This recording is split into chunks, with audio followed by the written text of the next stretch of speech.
Hello guys, જય શ્રી કૃષ્ણ. કેમ છે? મારી યુટ્યુબ ચેનલ પર તમારું સ્વાગત છે. આજે હું ન્યૂ બ્લાઉઝ બનાવવાની છું, તે હું તમને બતાવીશ થોડીક વારમાં. અમારે ત્યાં લાઇટ જતી રહી છે, તો હું આજે હિંડોળે આવીને ઝૂલું છું.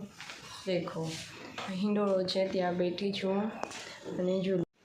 આ અમારા ઘરના ગેટ પર બિલ્લી રોજે બેઠી હોય તે બિલ્લી નીંદર કરે છે, એમને નીંદર આવે છે.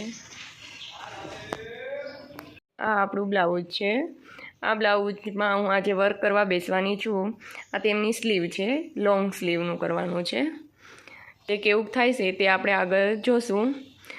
અને આમાં જરદોશી, મોતી, વલ એ બધું કરવાની છું, કસબ ને એ બધું.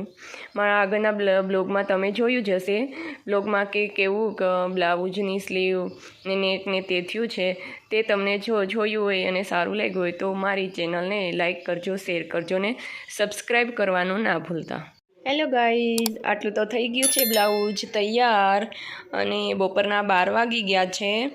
સવારે માંડ્યું તો અત્યારે બપોરના 12 થયા છે. આટલું બ્લાઉઝ થયું છે, જુઓ. હેલો ગાઈઝ, જો મારી સ્લીવ કેટલી મસ્ત થઈ ગઈ છે. જરદોશી, વલ, મોતી. આ સાઈડ વ્હાઈટ મોતી લગાવ્યા છે ને આ સાઈડ નથી લગાવ્યા. હેલો ગાઈઝ, એ સ્લીવ તો કમ્પ્લીટ થઈ ગઈ છે, પણ લોંગ સ્લીવ કરવા માટે આટલું વર્ક કરવું પડશે એક્સ્ટ્રા. આટલું એક્સ્ટ્રા કરવાનું છે, લોંગ સ્લીવ છે એટલા માટે. હેલો ધ ગાઈઝ, જો અમારું આગળનું નેક છે તે પણ કમ્પ્લીટ થઈ ગયું છે. હવે આગળનું નેક સાદું ને સિમ્પલ છે. અને આવા જ બ્લોગ જોવા માટે મારી યુટ્યુબ ચેનલને લાઈક કરજો, શેર કરજો અને સબસ્ક્રાઈબ કરવાનું ના ભૂલતા.